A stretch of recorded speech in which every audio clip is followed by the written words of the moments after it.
All right, this is the Monday Night Hate Storm. Christopher's dealing with audio problems or something like that. And we can see Grant. For the first time. Well, second time, I think, right? Second time. There's Grant. This is his face. That's the episode. Bye. He doesn't exist. Later. Episode are we streaming live? 47. Yes. Radicals and Extremists. Okay. That's what we're talking about. But first, wait, who do we have? We got Christopher, Secure Coop, Jeremy, Do We Like Donuts, and Homestead of Pain. That dude. Who thinks he's radical? Homestead we're going to be. Christopher, go ahead and share an personal event. Well, yesterday I got to be on Tim Toolman Cook's podcast. That was really cool. Hey, cool. Yeah. What about? You know that conversation we had a few months ago about communications? Yes. And I had the illegal one, and I covered all that. And I do remember that. Yeah. So I got to do that presentation again, and I really enjoyed it. Let me look that up. I want to see if it's live already. Is it live already? It is. Yeah. Dirt Cheap Emergency Communications, how to meet 80% of your needs for $30. Christopher Vidal. Hey, I know that guy. I remember that. That's me. Awesome. So, yeah. Neat. Was that your first time on Tim's show? First time on Tim's show, and he invited me back whenever I finished Secure Coop. But I'm talking with him now about doing a different episode, Redneck Energy Generation. So that ought to be interesting. Sounds intriguing. Yes, sir. Cool. Jeremy, go ahead. Personal event. Harvested onions for the first time ever this week. Yeah? How'd they That do? was pretty cool. I mean, I just put a TikTok video up like 20 minutes ago about it. They're like this big, and then there's some that are like this big. Yeah, I just saw your one about potatoes. Those are your salad onions. They are. Yeah. Potatoes. Yeah. Like I threw some potatoes in a straw bale. Like, yeah, we'll see what happens. If I could get a trailer of straw bales, that would be the perfect way, really, to break the ground. I mean, if you wanted to build like 100 by 100 food plot, you just put the whole thing with hay bales and then start growing in that until it'll deteriorate. And yeah. I've heard a lot of people say that you can do. I mean, they'll grow like tomatoes in straw bales, but they let them age for months. You don't really have to. If you feel like a straw bale for like maybe 3-4 weeks. Yeah, just put dirt in the hole with them. They don't need much. Yeah, I didn't do that. 2 handfuls of dirt. And yeah, don't you need to inoculate the straw bale so that it has like something going on in there? I don't know. I just figured, you know what? Down. I've got seed potatoes that are about to die, and I've got a straw bale that I have nothing to do with. There you go. See what happens. There it is. Yeah. Match made in heaven. Experimental. Let's just see what happens. But yeah, harvested onions for the first time. That was pretty exciting because I've never grown onions. I've always been intimidated by onions and garlic for whatever reason. Same. And so I've grown both this year for the first time. I've never done either. I don't even think I'm going to get any sort of harvest this year. So. Uh-oh. Well, so onions, I mean, you plant your seeds in the fall if you're going to grow them from seed. Or you can plant bulbs in the spring, onion sets. Like you can buy onion sets, which are started from seed in the fall, and then they're harvested and sold to you as little bitty onions. And you can plant those in the spring. But like I've never, and there's there's early onions and mid onions and late onions and short day onions. Yeah. Short day, midday, and long day onions. And I'm like, I don't even know what the heck that means, but it means, Grant, correct me if I'm wrong, but it has to do with your growing season, right? I would say, the growing season or the amount of sun you get. I don't exactly know. I haven't really ever tried. See, it's a mystery to all of us. Yeah. I've tried. But I got enough of a harvest for me to say, you know what? I felt pretty good about this. I'll do it better next year. And for me, I've tried corn. I haven't done. Same. I did buy some onion sets one year, planted them out. They didn't do really anything. But again, I'm growing on 3-4 hours of sun, 5 hours max. But I don't have any garden space there. Yeah. And so anyway, for me, like that was a pretty cool, like, okay, I've been sitting on these waiting for 2 months to see what kind of harvest, if any, we're going to get from these onions. And to have some of them come out. Did you wait until the tops fell over? Yeah, the tops fell over. And I had a couple of them that actually started to go to seed. They started to bolt, or whatever it's called with onions. For some reason, I was thinking onions had a different name, but yeah, no, it's so yeah, pretty excited about that. Grant, what's your big news? We got I got got 1 of 3. Well, why don't you give me a guess, Jeremy? Married, baby, Another cat. or the land. It's the land. The land. So I thought it was going to be the truck. Oh yeah, I got a truck. Yeah. Nice. Yeah, so that was. You got 2 personal events. Yeah, I got This 2. whole I world's got rocking. a 2008 Toyota Tundra. Love it already. Nice. And then 4-wheel drive. No. You crashed the other thing yet? What other thing? Whatever you're driving. No, it just wasn't mine. Oh, okay. And then Suburban, right? Yeah, the Suburban. And then we got a call today from my dad's aunt, and she said she had to meet with the judge today, and then go under oath and everything, and he appointed her to be, I guess, gave her approval to sell the land for her husband's sons. Like a power of attorney thing. Yeah, similar. Okay. Yep. So that was very good. So now we can move forward, and now we know whether we can get it or not. The only problem is going to be dollar signs. Sure. So, yeah. Any idea what that's going to cost?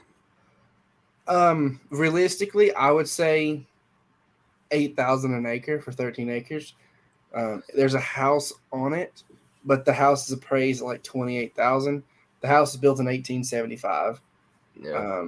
It's like 1,700 square feet. It needs a whole lot of work. We're gonna have it appraised. Yeah. We're gonna have everything appraised. It's gotta be surveyed. As long as they don't come back and be like, "No, we're gonna do 15 an acre," that's not gonna be possible. So if it's somewhere, it's got to be fair market value. The fair market value that it's taxed on, or that it like 40%, it's $6,900 an acre. So I would say around $8,000 an acre on the low end, or on the medium end, $6,000 on the low end, $10,000 on the high end. Yeah. And if they come back with a unrealistic number, then we just can't do it. But I don't think that's going to happen. Then you just got to move to Alabama. 104,000 plus. If we don't get this, then I just might. Yeah, I might move to Alabama. Find you some tax deeds. Yeah, I just might. Yeah. long game there. It really is. I put in a bid on a bunch of them a week and a half ago. Cool. Let's see if it takes. Still not your 3 down the road, huh? No, man, it's still not out there yet. They haven't put out the 2023 list yet. I keep it every Friday. Friday about 3:00 in the afternoons when they update it. And you think it'll be on that one?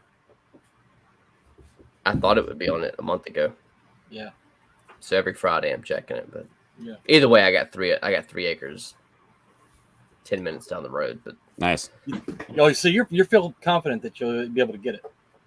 Well, the 3 acres, 10 minutes down the road, I've already got. Oh. There's 3 acres within walking distance that I want. Yeah, that's what I'm having. That's the one that I really want. Okay. It's just delinquents. I'd have to sit on it for 5 years, but I got you. You got to get in on that stuff. I found almost 200 acres, but it was on hold, whatever the heck that means. Oh. And probably means somebody with deeper wallets got to it first. It was a development that went bad. Yeah. What about you, Matt?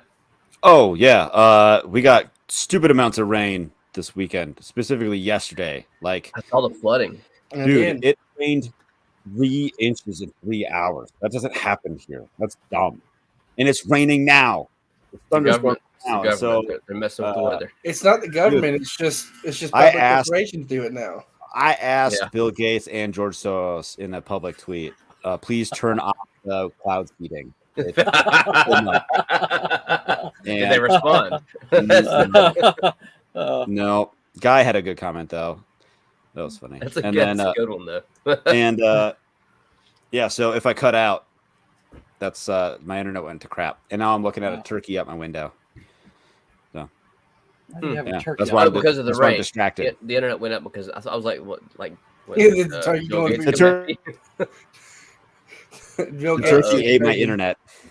Or Bill Gates shut you down. Yeah, he's going to turkey to do it. That's not actually a turkey; it's a drone. Right. Birds aren't real. That's the conspiracy. Yeah, the birds aren't real. Yeah. Turkey is I think looking that is so awful dumb. weird. So yeah, radicals and extremists. So Ted died this weekend. That was like the big news. And So sad. man, So sad. I just had to point out the irony out of everyone tweeting about Ted dying. That's all I wanted to say. Nobody else found that funny? No. I found that ironic. I gotta be honest. I think I I follow you because his thing about technology. Yes. Yes. Yeah. And so like there's tons of people that are like, I saw one in particular, I won't name names. It's a bigger account. He's like, in this household, Ted Kaczynski's a true hero or something. Then it's like, shut up. No, he's not. Like that's fake. That's a stupid post. And you're probably one of the first people he would have bombed back in the 80s. So shut up. Stupid people be tweeting stupid things. What about Ted Kaczynski didn't kill himself? Has that been out there? I don't know. I don't know if it's been out there. I mean, he's been struggling with cancer for a while. Maybe they finally just killed him. They'd had enough of him. One thing. So I don't know what was his cause of death. Cancer. Okay. Officially, I guess. Closely. Yeah. So yeah, and Epstein's was suicide, right? Yeah. I did want to say I would believe the one about Ted because like what's he got? I mean, like he doesn't have a Rolodex full of names, right? Just targets. And as long as he's locked up, right? So, for everybody that isn't right here on this men's forum, after the last men's forum, somebody here, I won't say who, thought Unabomber was just one target. Like that he only made one bomb. And that he would be a Octobomber if given the chance. It was a good joke. Unabomber. It was a Unibomber it was for a university, not Unobomber. Right? It was a joke. He took a he couldn't handle losing at Uno or something and just started bombing. It was kind of funny. It was kind of funny. It was really damn funny. It was very funny. So, what is the difference between a radical and an extremist? Out of embarrassment? No. He's lighting up over there. Let's see if I get. So I think radicals and extreme. I think radicals are more about thoughts and ideas, whereas extremists are about action. Yeah, I was gonna say, yeah. A radical noun, a person who advocates thorough or complete political or social reform. You can tell we're well prepared. And I can't even. But like, I would even go so far as to say a radical is not necessarily an evil person. They just have radical ideas. I don't even think an extremist is an evil person. Depends on the extremist. Depends on what you're extreme about. Sure. Yeah. And depends on why they're extreme. Which I guess it depends on if you agree with their extreme views. Yeah. Sure. An extremist is a person who holds an extreme or fanatical political or religious view, especially one who resorts to or advocates extreme action, such as violence. But it doesn't always have to be violence. So extremists doesn't have to always be violence. Right. Like so I would say like Jesus was a radical and or extremist. I think he was both, yeah. I would agree. I would agree with that he was a radical and an extremist. An extremist. Yeah, that's a good point. My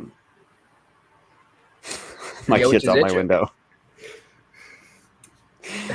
Go ahead. Oh, it's still daylight there, right? Yeah, that's right. Yeah. I don't know what that's like. That's an interesting point, though, about like Jesus being a radical and an extremist, because so many people today, the right-wing conservatives that are pro-Trump, pro-Jesus, and then it's like they think that Jesus fits in this little box of conservative, and no, like Jesus would, in today's day, would probably be labeled a liberal. Yeah, like a liberal socialist. Definitely a socialist. don't know if he'd fit in that category, but he wouldn't fit in the category. Correct. He would not fit in that category into that box. But but the I think the conservatives would see him more liberal, and the liberals would maybe see him even more conservative. Like he would. Yeah, if you think about the Pharisees are like the Southern Baptists in many ways. You know, you have to elaborate on that. We're not up to. Oh, no, you guys don't have Southern Baptists. They are the more politically conservative, traditional, mom and pop, apple pie. They hold to their own ideas, and they're they push out a lot of people who disagree, and they don't have a lot of. At least this is the exaggerated stereotype of them. There's a lot of great. The people that say that you can't drink and go to church. Yeah, you could say that. That's a very. Yeah. I drink and go to church. So. At a Southern Baptist drink church. On my way to church. Not on the way. And have your wife drive. Lest I get any angry comments about Southern Baptists, it's a very enormous denomination, so you got a lot of spectrum. But just the stereotype is the prude mom and pop, mom and conservative father who just don't like these changes and don't like. They want to go to church on Sunday and work on Monday. Can't have your shorts or your skirt above your knees, and which that's going away a lot. Anyway, and I think Jesus was that. I think if you could transport back in time, the Southern Baptists would be those Pharisees. That'd be the kinds of people. There's a lot of good exceptions. Sure. Is there another group of people that would be considered? Let me back up. Can you be an extremist without being a radical? I would say no. I'd say first you have to be radicalized before you do extreme things to buildings or people. What if you could? So let's say if a radical is somebody that has non-conventional ideas or kind of, anti, like let's say it has minority views. So people that would vote a certain way, but they're still in the minority, and then they rally at a at our nation's capital. Are they radicals or are they extremists?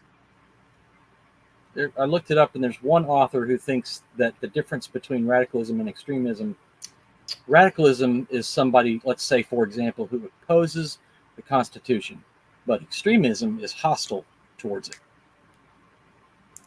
Well, I mean, like some people would say that January 6th was hostile.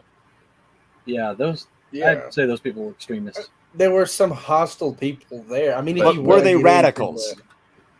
Sure, they were extreme in their beliefs, but were they radicals? They thought Donald Trump won, right? That was the whole thing. Right. No, and I agree with you. So I think that maybe those in that situation, those people weren't necessarily extremists. I would say the radical. only extremists there were really the federal agents doing all the inciting. Sure. So, What about the people fighting for the Confederates? Were they extremists or radicals? I would say they're just about neither.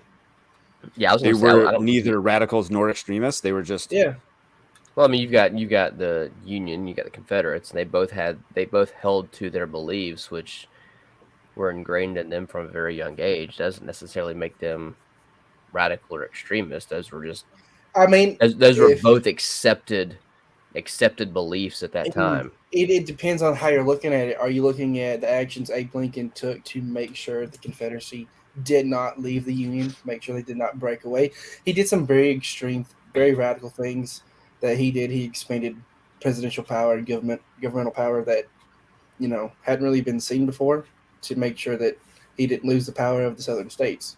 Sure. Yeah. He flat out said something about whether freeing the slaves or not freeing the slaves makes no difference, just to keep the Union or the United States together. Yeah. In a all nutshell. All he wanted to do is basically can preserve the union and not let it be broken up. So I would even go so far as to say what qualifies something as radical or extreme. Because so back to the Confederacy, like those were beliefs that were held by millions of people on both sides, and so were the Union considered the radicals? I mean, like what makes someone, or were the Confederates considered the radicals and extremists? Yeah, good question. What defines what's radical and extreme? It depends on what the idea is. And back then, it was also geographical. So we're not so much geographical anymore. Sure. Within Georgia, there's blue. Within Alabama, there's blue. So when you look at what they were wanting, depending on what you believe they were fighting for or not fighting for, and the reality is, it was just one side tired of the other side, and then a whole bunch of stuff got dragged into it along with it. But I guess, like, what defines something as being radical? I would assume the idea. I would also say where's that threshold? But where's that threshold of something being considered radical? I think it depends on the person's view judging you. So you go do something. I agree. I would judge you based on what you did, based on my pre-existing thoughts. So if I was prejudiced against what you did, if I was against you, maybe you went and you wanted to go protest on the 6th. And if I was like, well, no, Stacey Abrams was the governor. It depends on where your standpoint. So to a conservative, I'm just going to use the January 6th as an example because that seems to be kind of a theme. It's the recent one. So if we have a Democrat, liberal Democrat, they're going to say January 6th was very much extremist. Yeah. But then we have a pro-Trump conservative that's going to say that wasn't extremist. We were defending what we believed to be true. And then you've got a middle-of-the-road conservative that says that was dumb. Y'all should not have gone. That was maybe borderline radical extremist. Where's so it's radicals and extremists. It's really in the eye of it's all nuance. Yeah, and I guess it's also how you interpret it. Like, do you see the people on January 6th as a protest? You kind of skewed in one direction, like kind of funneled in one direction, or was it people who genuinely showed up to do those actions? I don't think those people genuinely showed up to do those things. Look at the security footage; the doors were opened by the kind of like got baited and into it. Yeah, baited. A lot of them did. When an 80-year-old or whatever is walking through, the White House with a cane, that's not extremism. And pallets of bricks in downtown Minneapolis isn't also baiting. The same thing happened there was random pallets of bricks found in Atlanta. It's in my opinion that when U-Haul with a Nazi flag in the back, and that's weird. Oh yeah, but see that most of that is federal extremism. The feds are the most extreme. I want to join the FBI and have on my badge "Extreme Fed Boy." But like with the 6th, when you look at CNN and everybody's like, "Oh, it's an insurrection." If the people who really thought you had to fight to keep the vote went there, you would have seen what an insurrection was. It would have been extreme. They might have been somewhat radical. You would know the difference. You would see the difference. It is kind of weird that they painted January 6th as extremists, where it's like up until a certain point, it was a peaceful protest. Exactly. Like, why is a peaceful protest so radical? That's weird. Because but then you look at like all of the riots that happened, and like, well, was that extremist or was like? I would say it was radicals being led by extremists, because not everybody who was there went to protest was expecting to burn a Wendy's down and kill a 13-year-old girl, but they did. Right. Yeah, sure.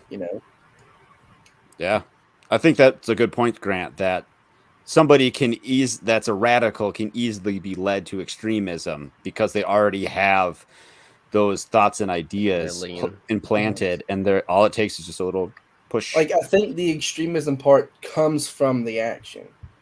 Yes. Like, I'm very much so can be radicalized, but I haven't leveled any government buildings yet. Yet. What was yet? Whoa! I can't remember the cult leader, but he like actually didn't really do any crimes. He was an extremist by leading people. I don't no. David Koresh? No, I did write down David Koresh, and I forgot that. I feel like that's who I wrote down. I mean, the same. Not that cult leader, but he didn't actually do any crimes. But I wanted to say Manson, but I thought he actually did do some real bad shit. But he got everybody else to do his dirty work for him. I don't remember who it is. I mean, so his hands are clean, but they're really not. Right. When did he do those things? You know what I mean? Sure. If I talk somebody by extension doing a bunch of things, you know, yes, you can't. In my opinion, you could probably be associated with it. But again, you didn't actually do it. You just sweet talk someone else into. Right. I don't know where the law falls on that one. Neither do I. And they don't either, and that's how they get you. A case could be made. Let's just throw him in jail just to be sure. Mm-hmm. Yeah, let's throw 13 charges and hope 2 of them stick. Yep. What's the gosh, there was another back to the whole religious thing. What's the family 19 kids and counting? Oh yeah, y'all remember the Duggars? Yeah. So we were watching a TV show, or my wife was really watching. I was just kind of picking up bits and pieces of it, but about that cult that they were in. Oh, I did hear about this. The new thing that came out. And it wasn't anything violent or extremist as you might label it, but the guy that was over the cult that they were in, you know, impacted a lot of people. And were they in a cult though? Yeah. I thought they were just Mormon. I thought it was like the whole family. Like the dad was part of like some family thing that's really odd. And I don't know if it was the dad. I think it was one of the brothers, one of the older brothers, and the parents knew, but just didn't. No, there was a lot of. It's a whole lot of mess. But and I wasn't trying to get into all that necessarily, the specifics of that family, but they were part of a cult. That let me see. You're gonna look it up. Okay, cool. I am. Yeah. So, go ahead. What'd you find? Shiny apple people. Yeah, I kind of forgot that I wrote down David Koresh. But while he's looking that up, back to like the difference between radical and extremist. The whole Loudoun County thing. I don't know if y'all really kind of kept up on that. Never heard of it. Well, I'll send it to you after when we're done. Is the Loudoun County school system covered up some things that they shouldn't have covered up, and involving some particular students. And if that was me, and I'm just speaking of how I would honestly react, is because the situation semi kind of radicalized me against the school, even more against the school system. But if I had a daughter or a son in that situation, I would do extreme things to make it just. Because at that point, there wouldn't have been any justice done. But here, I'll find it. Yeah, the Internet Institute of Basic Life Principles. That's the cult, the ministry, the cult that they were part of, and it was pretty what's the word? Not oppressive, but like they're very much like the women don't have not that the women don't have rights, but they suppress the women and like they were. What's the guy's name? It's not Bill Gothard, is it? Is it Bill Gothard? The last name sounds familiar. I don't know about the rest of it. Yeah, Bill Gothard. Funny story. My family, when I was a teenager, took part of one of his seminars, and it was very interesting. Do you remember this? Interesting. I do very much remember it. I was like, that's kind of odd. It was just very like restrictive and like, if you listen to a record backwards, they're putting demonic messages in your records, and I'm like, Southern Baptist kind of thing. Yeah, but to the extreme. But to the extreme. Yeah. So like, do you call that a radical or extremist? I mean, maybe crazy. I don't know. Crazy, yeah, maybe. Just add another one in there. Not all radicals are crazy, and not all extremists are crazy, in my opinion. There is. I was so listening to one thing. It was point? If you're psychotic, which very few extremists are actually psychotic. But if you're psychotic, you have more extremist and radical tendencies. Interesting. Makes sense. Yeah, makes sense. Yeah. So at what point? I'm practically an expert after listening to a 30-minute podcast and not taking any notes. I just thought you were saying you're crazy. Yeah, me too. I was like, okay. You want to come help me make something? They so to put in perspective, kind of like what we were talking about is so like to certain groups, like my coworkers, I bet I seem like a radical and an extremist that I live out in the country and I have chickens and own a generator. So and our preppers try not to go to the grocery store every day.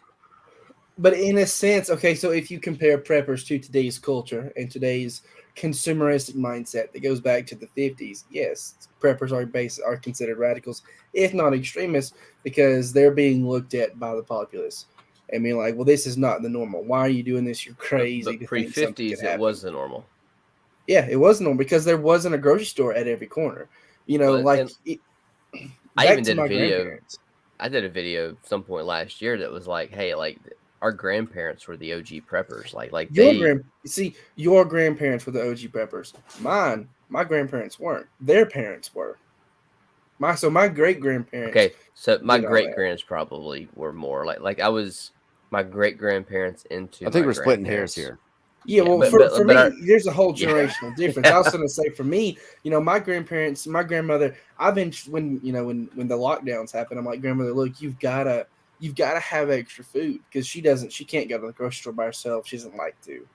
So I'm like, we'd go. I'm like, just get maybe 6 extra cans of food, but then she'll call you when she's eating those extra 6 cans of food.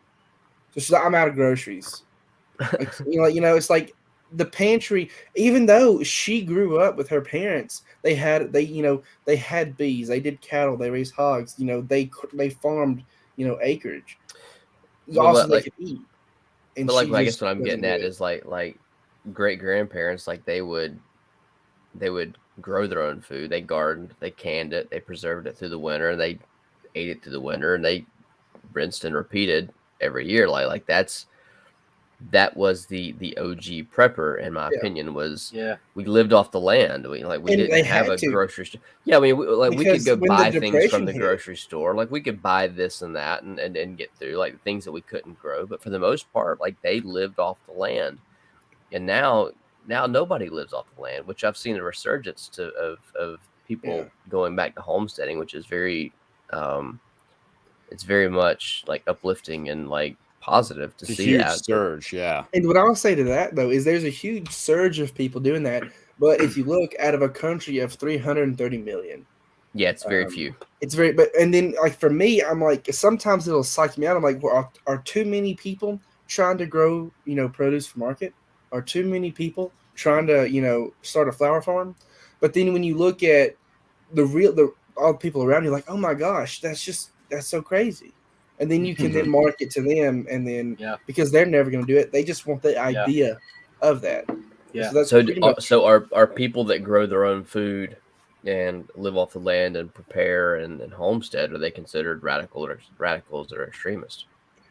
I would say they're radical to a point of extreme, depending on what you do. Oops.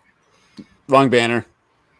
So I was going to say that there's the true technical definition of the term, and then there's the common usage of it. When I looked up extremist, I found that it said derogatory. So technically, any action that's taken that is an extreme, even if it's a great action, is extremist. But when it's used derogatorily, say that right. Anyway, it has a very negative connotation to it. Yeah, thank you. Yeah. When it's said in that way, then you're asking whether these people are extremists in that definition. And you gotta have to keep in mind, when those definitions changed, because if you notice, our media has been changing definitions of words for a long time to mean different things. So when they say this, it's a much watered down version of what the definition was in, say, 1998. Like if you go into the sometimes, depending on the specific words, the definition of the word is the definition of the word, which is not a definition. So, wait, what? There's a word for it, but they basically make, like, say the definition of this word basically reiterates the word. It's like, this is this because it's this. So it's just a circle. Yeah, I can kind of get what you're. I can't think of one at the moment. What's in this drink? Like for me, I would say I know what you mean. version of prepping is off grid. I would say that's an extreme version of prepping. Yeah, because I think, in my opinion, I think it's a waste of time to go off grid. Use the grid while you have the grid to make it so when it goes off grid, you're good. Which would mean use the grid to go off grid. Use the grid to be ready for when there is no more grid. Yeah. So say you're prepping for me. I'm prepping for the next 8 years, and the day I wake up and turn 30, there's no more power. Mm-hmm. So for the last 8 years, I've used power to prepare myself and my property. Yeah. So when time comes, I don't need power. I can don't handicap yourself from the start. Yeah. You'd be way farther ahead 8 years from now. Yep. But you could. I see what you're saying. But just have things in place. So have a solar panel on your chicken coop, so we can still open and close the door. Have solar panels near your water pump. Use that to have everything set up. So when time comes to it, you can rechargeable batteries with a small solar panel that'll recharge the batteries that opens your chicken coop. Yeah, and then have a backup set of batteries. That's what I've got. It's also like that's what I have. Hey, it's important to have in-person community and whatnot, but you can still text those people and say, "Hey, how's it going? Keep in touch." Instead of let's grab trying to keep in touch every month or whatever. We had some dogs running on the street, running wild. We know who they belong to, but we couldn't do nothing about it. But they run there. They got 2 of my goats, and then they got 7 cats on the street. So we all be like, we're all they come around 2 o'clock in the morning. They make a round. They'll just patrol like a circle. How many of them are there? There's 2. And so I've heard they don't taste bad. I mean, I would. If I was able to get one, I was gonna taste the hindquarters. Oh God! You can't waste. I wouldn't put it. Yes, you could. You could absolutely waste it. I threw a chicken in the ditch last week or as many holes as I would have put through it. There might not have been anything left of it because I had my shotgun ready with. Look, use it, hang it above the chicken coop, feed the maggots, they'll drop and they'll feed your chickens, and then you get use it. I actually heard people got sick off that. There was the wrong kind of maggots or something like that. Yep. I don't believe it. Oh. I'll look into it. Maggots yourself, but if it gets fed to your chickens. Nobody's talking about eating the maggots. I mean, if it gets fed to your chicken. Something got messed. I don't know. Something got into it and they got sick. So the chickens are the people. Something got into the people that they got from the chickens. So whatever they ate from the chickens, they got sick off of. They're like, oh yeah, the whole black soldier fly larva kind of thing. But I don't think it was black soldier fly larvae. But anyway, they have security cameras, and they get alerted when their security cameras go off, and then there's these 2 dogs. So I got a call one morning. It's 2 o'clock in the morning. I'm like, I'm up. Let's go. Game on. Shoes on. Outside. And you didn't shoot them in your boxers? No, trust me. So the night he puts on face paint. No, I just grabbed my 12 gauge and jumped out the door. It's a Anyway, the gun doesn't matter. But the neighbors had shot at one of them one night, ended up hitting them. Someone had called the cops on them. And get this, 2 state troopers and 4 sheriffs, SUVs showed up at their house. For a gunshot in the middle of the night? We're in the country. We're on the outside of the city limits. I'm like, what kind of response is that? 2 state patrolmen and then 3 sheriff's SUVs show up. They heard that people were out shooting dogs and they wanted to get a piece. yeah. And to me, I thought that was crazy because it's extremists. Exactly. Law enforcement are extremists. They're the strong arm, like they're the extremists of the. And they radicalized me. Yeah. Yeah, like what radicalized you? Like you did. Yes. Yes. So I threw in a fun one at the end here. Is Alex Jones an extremist or just a radical? I mean, I would say he's a radical because he doesn't do anything to the globalists. He's like radical. He should, Yeah, he just does like that's fair. His little bullhorn protests or whatever. Yeah. And it'd be different if he started like removing said globalists. That like we need one of those, and we really do. But so far, he's just radical. There may be an open position on the Alex Jones staff of someone that can take action. Whoa! An unpaid intern. No, right. I don't think I've listened to more than like 2 minutes of the guy. I can only listen to him on Joe Rogan. I can't. I don't listen to his show. I can really only listen to him when he's being filtered through another show.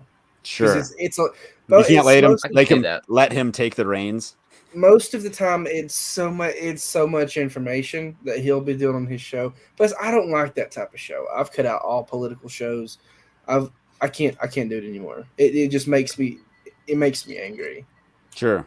I can't do it. Only thing I give a shit about is like Biden. This is so much more than the person who runs our country. We're not going to be able to vote our way out of it. It doesn't matter who's in our office. No, the whole system has to burn down for it. Fucked.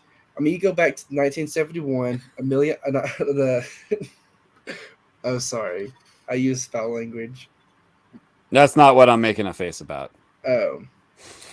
What are you making a face about?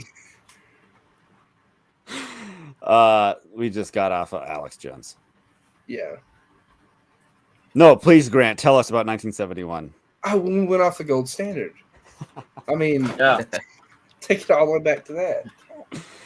I did hear on a recent episode of Joe Rogan's podcast Jones. That Alex, like he and Alex Jones are actually friends. Like, really? They I don't remember. They worked at the same news station or something like that together. The same something network. I don't remember. But I guess in high school, Alex Jones like got in a fight and like got dropped on his head on concrete, and like he's that's what like, kind of made him messed up. And and so maybe he to go back to like how do you become a radical and then like an extremist? So like maybe if you already have like this, baby. I mean that doesn't that doesn't hurt, right? That doesn't hurt because it does hurt. It doesn't help. It doesn't help. He already has like these ideas of these things, and then he hears like conspiracy theories to like link all the dots and like, yep, that's it. That's the only possible solution that could that ever exist. If you take his word at face value and some of the things he said and how they follow to truth, is he crazy? You know what I mean? Not he's necessarily. He's like verbal clickbait. Right, like the water's turning the freaking frogs. I mean, he just throws crap against the wall and sees what sticks. The water was turning the frogs gay. I mean, if you look at the studies he was talking about, the water was turning the frogs gay. Well, it's funny you mentioned that. They weren't gay. They were weren't they like changing? Yeah, no. See, I had heard of this thing about the frogs well before I'd heard of Alex Jones. I'd seen on PBS, and when I saw a PBS. Yeah, on PBS. That's exactly what PBS needs to be talking about. And so that's they were talking about all they talk about nowadays, anyway. Right, and then I saw Alex Jones being made fun of for the frogs are gay, and I'm like, okay, he's being he's being kind of cute with it, but he's very not wrong. hyperbolic, but it's somewhat true. Yeah, it's not entirely wrong. Yeah, hyperbolic is the right way to say it. Yeah. So that's what he does. He just throws stuff against the wall, and that's why people say, "Oh, Alex Jones is right." Yeah, he's right about the three things or three things that that he's said in the last 5 years. Have Secure Coop ready. Right. 3 things, but the 800 things he said were not true. They're just still out there. So but he got those. He got those 3 things right. He's a prophet. Yeah. No, I agree, Christopher. Like people latch onto his work, like everything he says, and like because they become radicalized too because of him. Because of him. Yeah, they believe in so they see hope, or they see like an inkling, like you've got the you have the people that want everything to burn to the ground. Yeah, they want better. Leave me the cat alone. This is the cat dance section of the podcast, I guess. Oh, that's great. What happened to Jeremy? Oh, there he is. I thought he was going I was going to grab mine, but they ran. Then we're gonna have a cat show. This has gotten weird. Yeah. Thanks, Grant. Thanks for getting you're finding new ways of getting the show off the rails. This is getting extremist. Oh man, what was that? I don't even remember what I was saying now. You're talking about how Grant could be the new Alex Jones. Like he just throws stuff against the wall. See, I don't know where the globalists meet. He knows, I don't. Apparently, he's been there. Yeah. He went there in like the 90s. And he filmed it. Yeah. Dude, that's weird. Bohemian Grove. Yeah. That's a good question. Good point. Like, how did he get in there? Yeah, that seems weird. Yeah. Controlled opposition. Epstein. Controlled opposition. Yeah. Alex Jones very well could be controlled opposition. But if you look if you look at everything as controlled opposition, it's just turn everything off. Yeah, that's turn it all off. You know what I mean?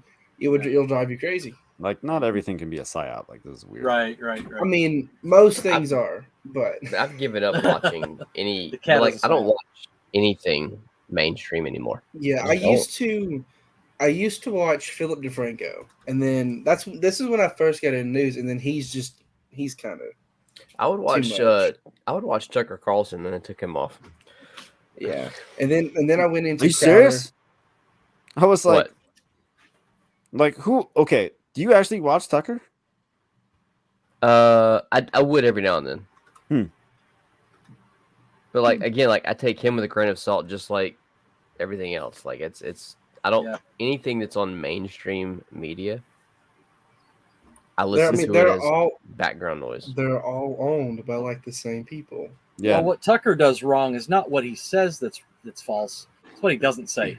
He leaves out a lot. Well, but what he really means, like what he really wants to say, is that? Well, yeah. Well, no, like he doesn't tell the whole story, so you don't get the whole story. On purpose? Yeah. I think so. You don't, and so when he tells you a fact and he tells you a thing that is true, when you're listening to him, the things he's telling you are true, but it's not balanced. It's not the whole story. You just get part of the facts, and it's to paint a picture so that you'll think a certain way and act a certain way. I don't like the way he talks, so I don't listen to him. Yeah, he looks like a horse's rear end. It just looks. I don't like the look on his face. It just looks like a horse's butt. But I don't watch any of it anymore at all. Yeah. Like I don't watch Fox, CNN, Newsmax. I don't watch any of it. See, I never watched any of those. I get my news from TikTok. I went from Crowder by that British dude with the neon lights in the background. Hmm? No, I'll send you a video. I'm sorry. Have y'all seen the dude that he's like? I can't remember the guy's name. He's like, all right, let's look at the cereal aisle. And he's like, yes, love that dude. General Mills. It's Vanguard and BlackRock. The dude with the mustache. Yeah. Yeah, he's all right. I've been watching. I started watching him, and he had like 40,000 followers. What is he up to now? Like what? 500,000 or something like that. Tucker Carlson without a nose? No, it's him as a kid. Baby Carlson. Yeah. Ice cream isn't dinner. They say, okay, well, why not? No one ever tells you because no one really knows. So what's really all is about? The answer is simple. Power. Good. What? Just extreme, like jump to the extreme. That's nice. I think the mainstream media is making radicals and extremists. Yes. Yeah. They look. Fair. That's fair. They make us look like radicals and extremists. People like on the outside, like you can keep your bullshit. And when you paint somebody as a radical or an extremist for caring about what goes on in the public school system directed towards young children, and then you call them radicals and extremists, it's going to make them radicals and extremists. It's just a matter of time. So I had a friend that texted me a video today. Hold on a second. That made me think of this. And that goes back to the Loudoun County assault case that I put in chat. So there's a pastor that rebukes graphic school book. Oh, I gotta find this. Hold on. There was one of a third grade child reading just straight up like gay pornography out of the library. Gross. I'm like, they're children, people. Yeah. They're children. None of that works yet. Quit. I mean, quit. Just stop. Quit it.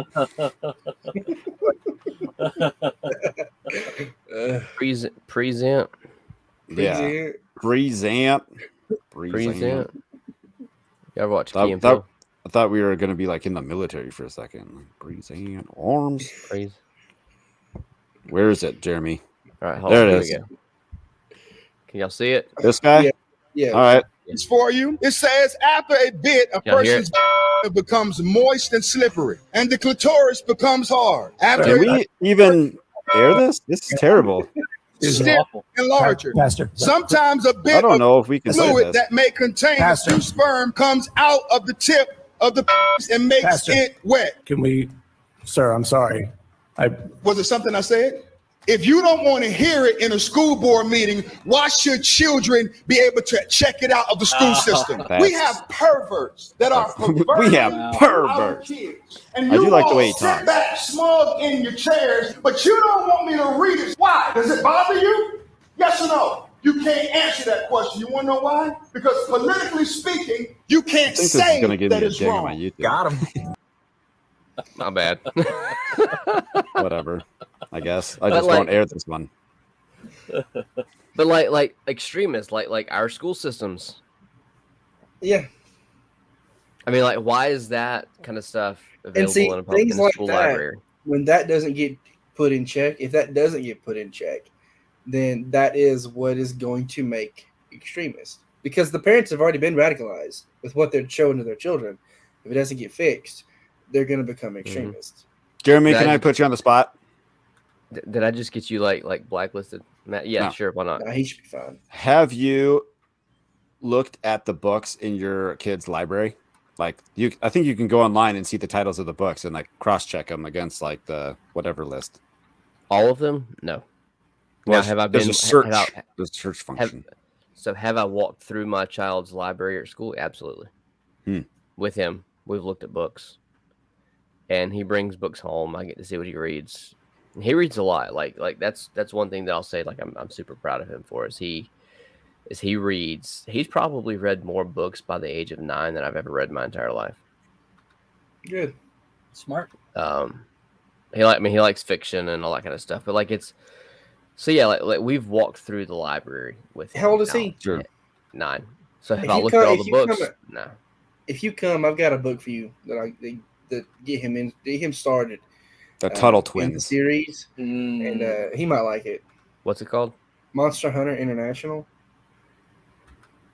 He might. There's like 12, 13 books to it. Simple, easy read. I love them. The next one doesn't. He's into the Percy Jackson stuff right now. If he likes that, he'll like this. This is just more guns and monsters instead of Game On swords and monsters. But seriously, think about it. Like our education system is extremist. Yes. Radical. Yep. because of the things that they allow into the school, into the and library. They're saying the teachers that teach. Mm-hmm. I mean, do they still make you do Pledge of Allegiance that at the right beginning of every if you want class? to talk about extremism, the pledge is indoctrinating kids at youth. Well, if you want to go to that point, I mean, parents are indoctrinating kids with biblical teaching. Well, that's true. I mean, so what? Again, back to the original question: what defines radical and extremism? I think I'd take it a religious extremist over a statist extremist any day. Sure. Well, I used to. You and I might, but maybe not a statist. Yeah, it really took me a minute to open my eyes towards the Pledge of Allegiance. You know, it's very strange to have a school full of children say it every morning. It's very very Stalin-esque, isn't it? I guess. I mean, is it really so much different than no, but I hear saying good morning to the great leader of North Korea every morning? you're just doing it to but you're not pledging allegiance to a person, though. Aren't you're pledging allegiance to an inanimate yes, I can't say that word, an inanimate object. Yes. Do you think there's a difference to the kids? Yeah. Do you think they know? Do I think there's a difference? No. Do I think there's a difference to the kids? Potentially. I mean, potentially not. I mean, like they just see how I'm pledging allegiance to whatever. But as you grow up and as you age, you understand it's a flag that represents our nation and represents freedom, not a person or an individual. Sure. So how can we individually teach our kids like it's okay to love your country and not your government? It's hard. I would say that'd be very hard. So hold on, Matt. Can I put you on the spot? No. I wouldn't do it anyway. Okay. So like, do you think it's acceptable for someone to kneel during the national anthem? I don't really care. Okay. Fair enough. You must be pretty tired of standing. Look, man, I got to tell you, when my dad and I would go to hockey games, and I'd get choked up at the national anthem. I wasn't as like a radical back then, but like I bet someone belts out the national anthem at a live event. Yeah, it hits you. It gets you. It hits you. It's something, you know, that I would say the national anthem is different than the pledge. You know. Yes, agreed. The national anthem that'll put a tear in your eye, but the pledge, I feel like it's worded very particularly and purposefully, considering it's, I don't know, I just think it's weird. Yeah, I'm trying to remember I was trying to go through all the words in my head. I'm like, it's kind of gray. It's not necessarily like the pledge or the national anthem. The pledge. It's kind of gray in that it could be skewed for I don't know, to make radicals, I guess. I don't know. I mean, it's to make, I would say, to put you in a compliant mindset. Sure. You know? It's to, I mean, only thing public school does is makes good citizens. It makes you compliant and it makes you a worker bee. Factory workers. You that's true. You don't mind working, 40-hour weeks, 80-hour weeks for 40 years, and then your life's done spent. I wake up every morning to go to school, and I'm like, my parents go to work, and I'm like, how can I wake up for the rest of my life and go to work like this? Well, and so like you look at homeschoolers, who some would consider to be radical and extremist. Yeah, I was homeschooled. Yeah, I was for 2. Well, I was for 2 years. But I look at a lot of homeschoolers. They grow up and they want to own their own business. They want to be entrepreneurs and make their own way instead they have the true heart of a capitalist instead of cronyism. Yeah, but to some, capitalism is radical and extremist. That's well, everybody is a heretic to somebody else. That's a fact. Right. Yeah. You're exactly right. All right. Everybody somewhere, somebody hates you. Anything else? I think we covered the topic pretty well. Yeah, I've enjoyed this so. episode. Yeah, it was good discussion. Yes, it was good idea. Maybe for now. All right.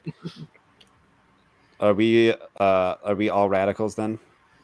None of us are radicals None of us are to be extremists. extremists. So I think what I've come to the conclusion aspiring of extremist. Yes. is Yes. that everyone is a radical would be in some way, hilarious. shape, or form.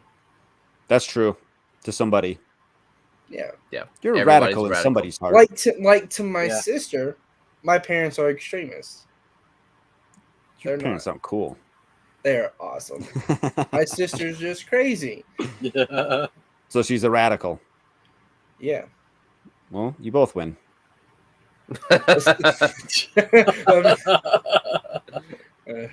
All right. All right. Christopher, Yes, sir. do your thing. So I'm trying to work on securecoop.com. It is a coop door opener with phone notifications, and I'm hoping it'll be ready in 3 months. And I almost missed it. So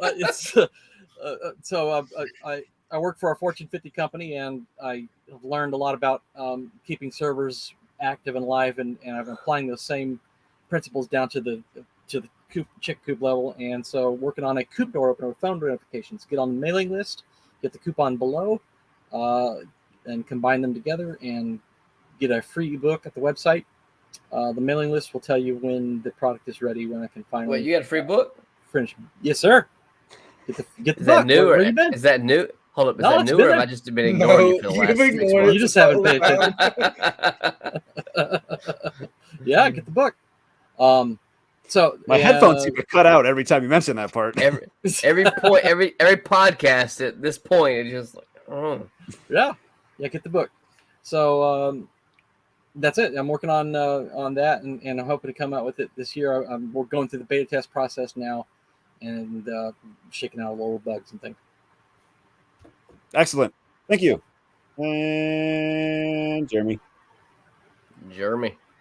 Do we like donuts on TikTok, Instagram, YouTube, and a little bit on Twitter just because of Matt. He pressured me into it. Yeah, and then I bailed on that idea after I. He did. After I He really pressured you bailed into on it. Yeah. Well, maybe I'll did. do it again sometime. I don't know. Yeah, that's all right. Yeah, I'm on there. Going live on But Twitter yeah. seems better than going live on TikTok. So. I disagree, but okay. But yeah, prepping, homesteading, chickens, gardening, all that good stuff. Harvesting onions. That was today. Hats. Yeah. Dude, don't. Where is it? Oh, it's in the garage. Dang, that Your hat. fan- All right, now it hold doesn't up. work? Oh, What? does it only work because you're bald? That's what I said. I was such a Okay, dickhead. so- Man. It's not even fair. So my son, he puts it on. I put it on him, and he's like, "Can you feel it?" He goes, "Not really." I'm like, "Well, I can feel it great because I have a zero hair up there." And it feels amazing. Like it's just like a constant stream of air on my bald head. Yeah. And it cools me off really. Like I love it. Nice. It's amazing. Yeah. It was worth every penny. $60 For the, something like that. it's almost. Yep, he paused. Damn it! There I am. I'm trying to describe it for people on the audio. It's almost like a cowboy hat, but not quite. It's just like a gardening hat with a solar panel on top. He's gonna go grab it. All right, Grant, that guy, too busy. I've been thinking more about posting. You have been posting more the last couple of days on Twitter. I've been posting on Twitter. Today, I talked to a Chicken Whisperer, and I was thinking. But you've been active on TikTok though. Yeah, I've been active on TikTok. I've been sending stuff to y'all. But I'm gonna do a video on Calicia. Was at some church friends, house the other day. Fit on my head with the It can go around your back of your neck, dude. That's hysterical. Shut up, man. Oh, look at that head, bro. No wonder you wear a hat. That's so fun. I love the hat, though. I love it. I love the hat. I do too. It's amazing. It really is. That's really funny that you made your son try it. Until it's shaded, and then when the shade goes down, it's like, yeah. Well, then you shouldn't need the fan anymore. Yeah, you shouldn't need the fan. Yeah, but you're still. Yeah, it's still hot. I mean, I get it, man. I'm just. being a dickhead again. I know you are. I know you are. So I've been You do thinking it about well. doing a video on Calicia because I was talking with Chicken Whisperer, and he made a post about amaranth. But Sunday we were eating at a friend's house, and they have some Calicia that have just come back every single year, and it grows and flowers. But Calicia is a type of amaranth, and it's completely edible, but it's a bedding plant. So I kind of talked with him on Twitter about it, and he's like, "That's just the way God works. Is put something on my mind and his mind, and then it comes together." I just so happen to be scrolling as I'm in class, and so I may go to a trip to Lowe's and see if I can find some Calicia and then do a TikTok on Calicia. Yeah, it's called coxcomb. Probably do well. I mean, probably not because I did it. You gotta start posting again, man. I do. I need to. There's another lady who did tote. I sent you the tote raised beds, and I'm gonna do a video with her, asking how I like it. I'm just gonna do a video of my garden and how I like it. Look, man, I figured I can fit 16 totes in my trailer. Yeah, I know. I'm tempted to come down there. I told you I'd give them to you if you came and got them. But I don't know where I would put 16 totes in my yard. Everywhere. What do you mean? Tower. Make a fort for the kids. There you go. My wife might not appreciate it. Don't invite her to the fort. What's the problem? Boys only. I'll be sleeping in it. Boys only. All right, let's wrap this up. And I'm Matt, FarmHopLife.com. I do interviews, tours, and this men's forum. Let's see, next week. Let's see, what are we doing next week? I was thinking, I got this concept. We'll talk in just a second. All right. Bye. Bye. Thank you.